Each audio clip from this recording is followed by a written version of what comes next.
pleasure to be together again. We are here to develop the great narrative, a story for the future. Your Excellency, the floor is yours.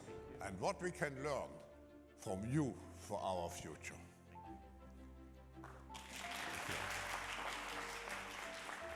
Good morning, Professor Klaus Schwab, ladies and gentlemen. It's my great pleasure to welcome you to the United Arab Emirates. I would like to thank the World Economic Forum for making this meeting happen. It is a timely opportunity to reconnect back and to hear from the world's brightest mind. The world has gone through a very difficult time in the past couple of months. People are looking for a great transformation. We need, as a world, a new blueprint. In fact, a new great narrative. We need a new great narrative because we live in the world where the richest 1% have more than double the wealth of 7 billion people.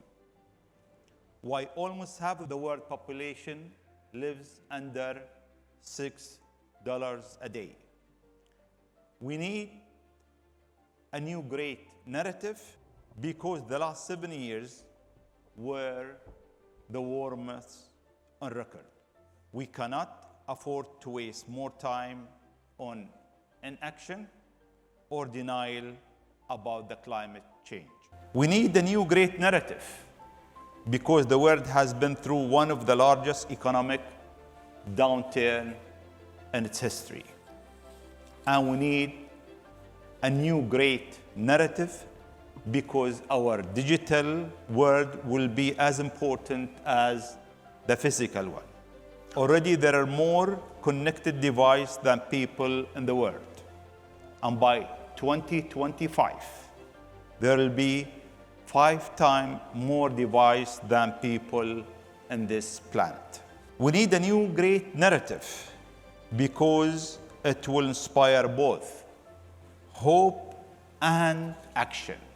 And government, first and foremost, are in the business of installing hope, a business that touches 7.8 billion people who strive for a better future.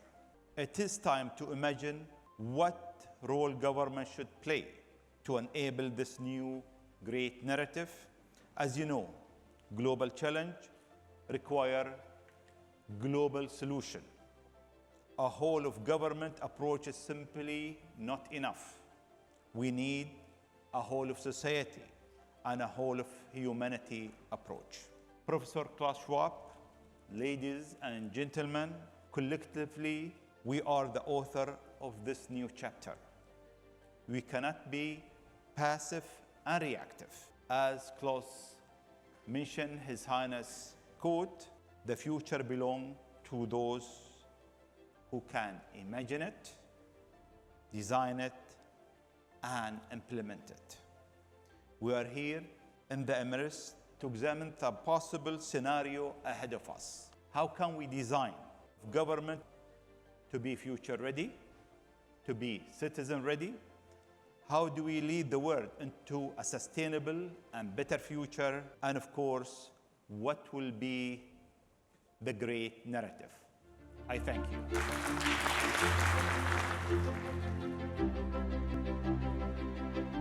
Your Excellency, when we look at the world today, we see difficulties actually to shape the future.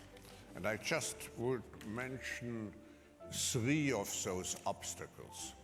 The first one is certainly the fact that maybe also caused by the pandemic, people have become much more self-centered and to a certain extent egoistic. So in such a situation, it's much more difficult to create a compromise because shaping the future, designing the future, usually needs a common will of the people. The second reason why it's so difficult to move out of, let's say, our present context and really to design the future is the fact that we all have become so much crisis focused with the pandemic. And then I would add a third factor. The world has become so complex. So simple solutions to complex problems do not suffice anymore. You have today not anymore the separation between social, political, technological, ecological. It's all interwoven.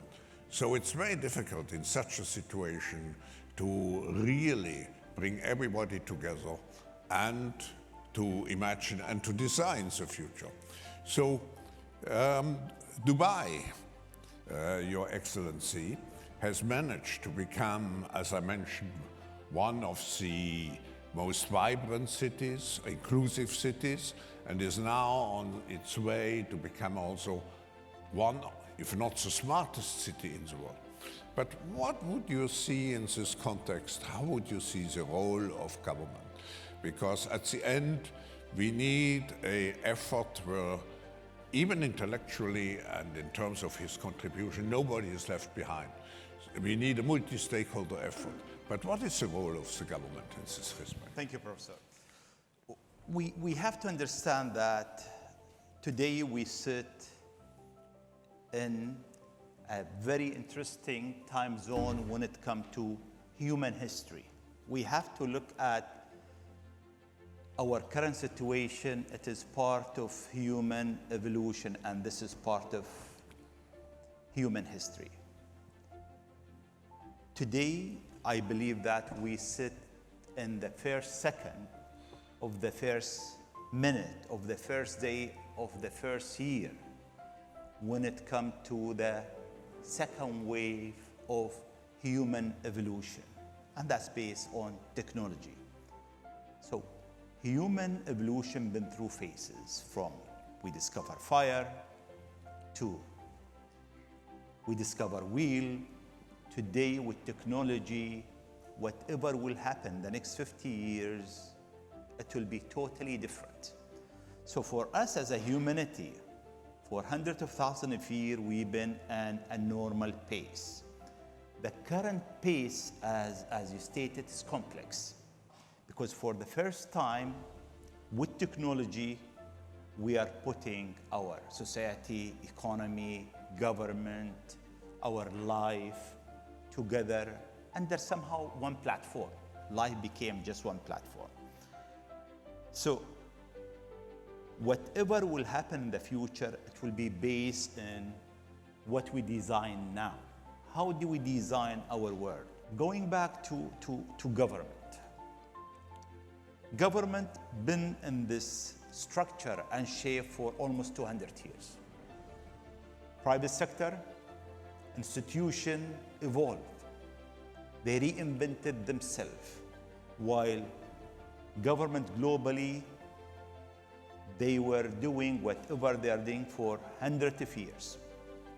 And I think the role of government is very important, and we felt it during the pandemic. Pre-pandemic, we had globally this talk, small government, big government, no role government, but we found out that countries who have strong government with future foresight can evolve totally different than anybody else. So going back to the role of government, our job is to design a better future. In the Emirates, we believe that, I don't want to say we are government official. We are designer, and we have to bring this word always and remind our colleague, all the ministers, that their job is to design. Either we design a better future, or we design not that good of a future for the new generation. So whatever we do in life, we look at it from how do you design a better future. Klaus, we live in a very complex world. But somehow, when you look at the Middle East, it is like the center of complex, from political religion, history, and in the Emirates, we wake up every morning evaluating our surrounding. But our role as a nation always been looking forward. One of the advantage that we have is we have also very young population that can take us to the future. If you look at, even our minister, their average age quite young, and as a government, we are in the business of implementing new idea. We are, always I say, as a country, we are a lab for new idea, a lab that country can coexist with each other.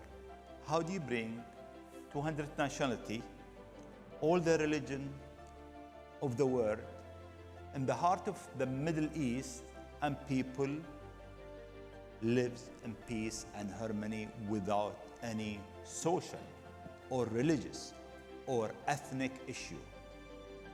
The world is complex. The example that I gave is our job as designer in the government is to bring people and humanity together. This is the future. And how do you utilize technology for a better improvement of our region and our world? I try to make it simple, but it is complex. But in life, I believe that it's very easy to complicate things. It's difficult to simplify idea and strategy. We are in the business of trying to simplify life for everybody, but also trying to put a journey as a nation, as a human being, for our region, and to be a puller for this region from its misery. Your Excellency, first I want to thank you and of course His Highness Sheikh Mohammed bin Rashid Al Maktoum for the great generosity and of assembling us here, but also for the long-standing cooperation. And I mentioned the cooperation with your country goes back many, many years. But I want to highlight one particular, let's say, achievement.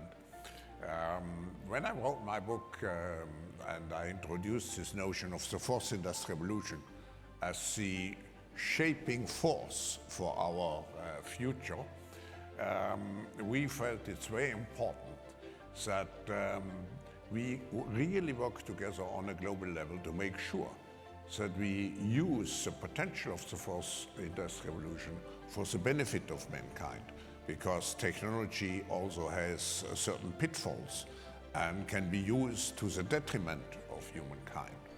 So we established this network of centers around the world, and actually you were the first country outside our own centers which responded positively. And I would like to thank the Minister for the great cooperation we have here with our Center for the Fourth Industrial Revolution.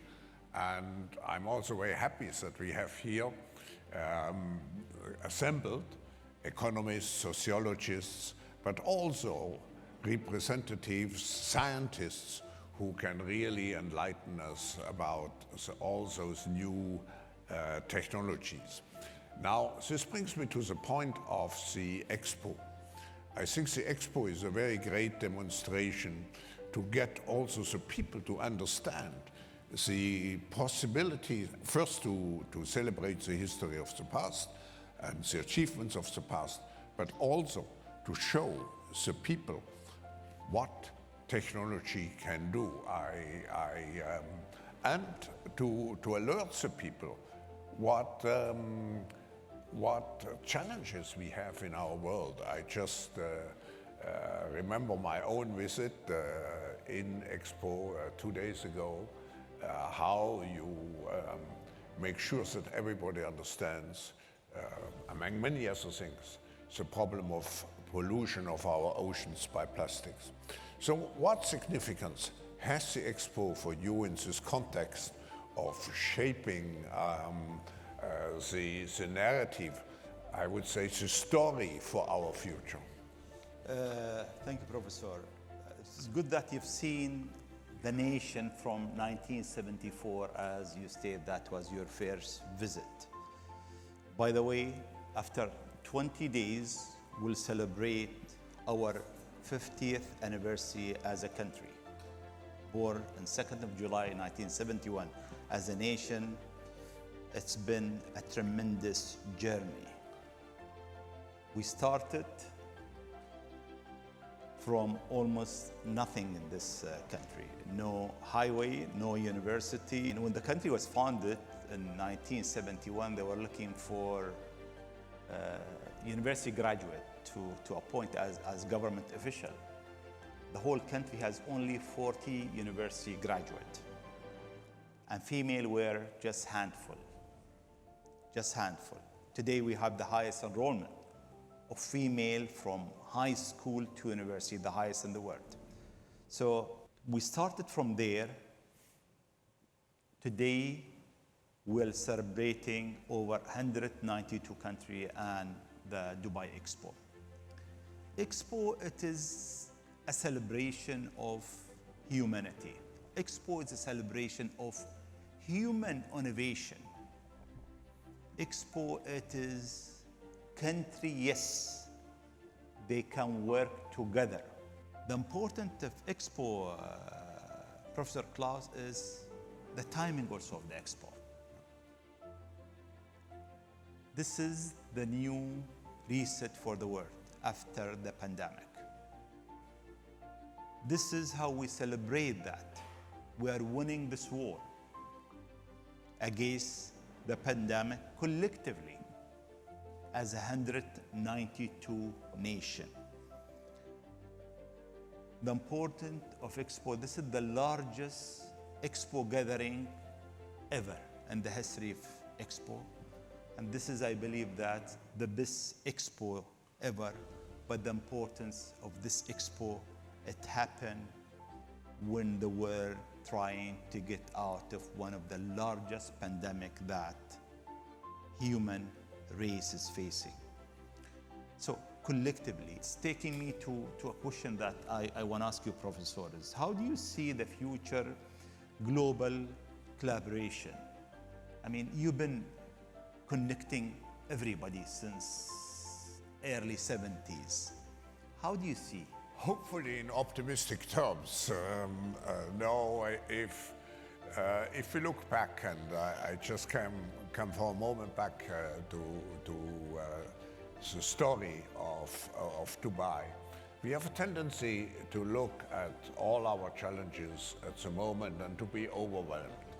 We know the world should be more resilient. We have learned the lesson how, let's say, little we were prepared for a pandemic, but there are other risks we potentially have to face. We know the world is not inclusive enough. We know the world is not sustainable enough, and the world is not collaborative enough. But I always tell myself, looking back, we have the pleasure and honor to celebrate both the 50th anniversary. And when I see people looking with a lot of pessimism to the future, for example, the lack of, as Your Excellency just hinted at, the lack of global cooperation, we should not forget what progress we have made in the last 50 years. It's not only Dubai. Dubai is a certain symbol for the progress made. But just think of how much more sophisticated are, what much more capabilities we have with all the new communication devices. Today, so much progress has been made. One of the most striking, let's say, achievements is the extension of life expectancy. But it's not only that we live longer, we can live a much more fulfilled life. So looking at the future, I think when I grew up, it was still the time of the Cold War.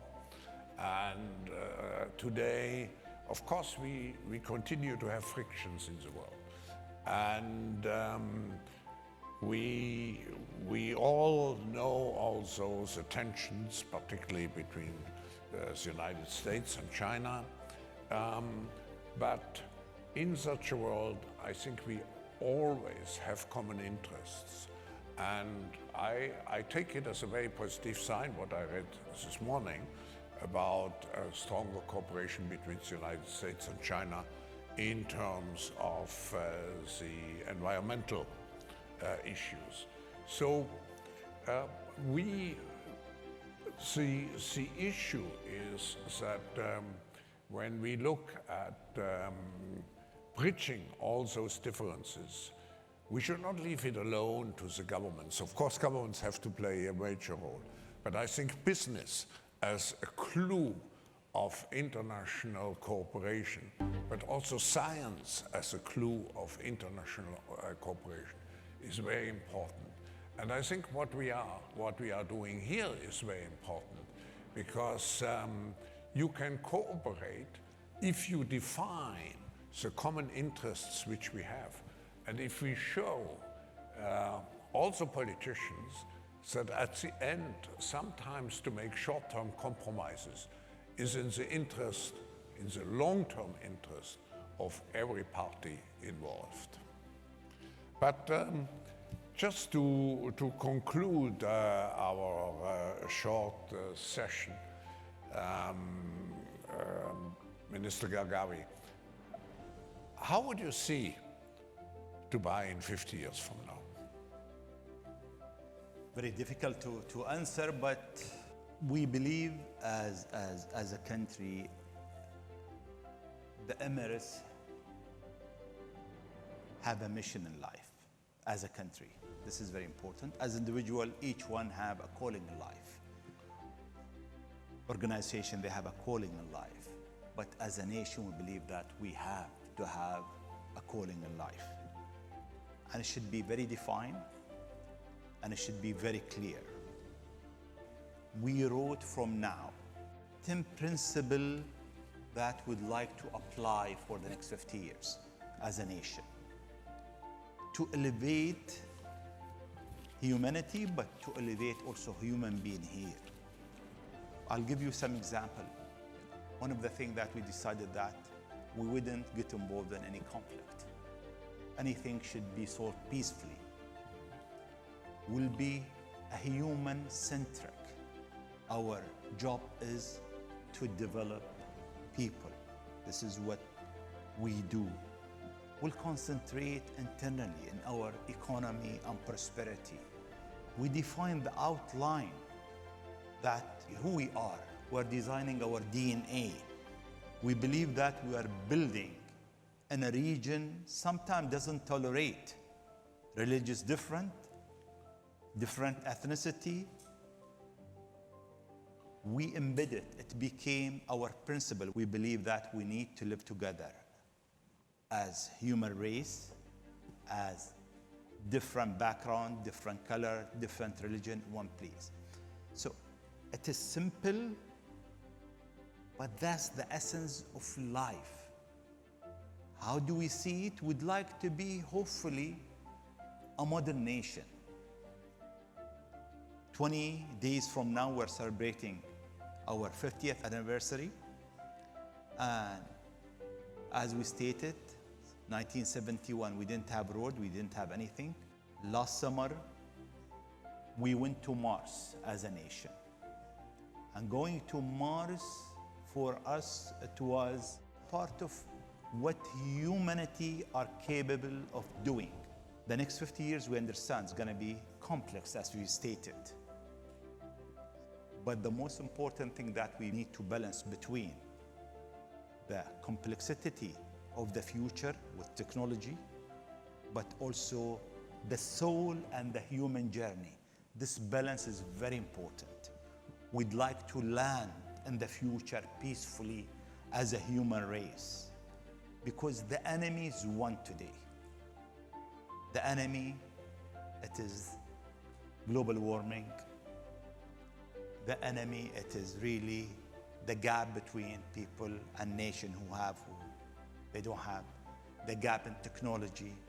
So we are worried that the gap might be too large, too big to bridge it.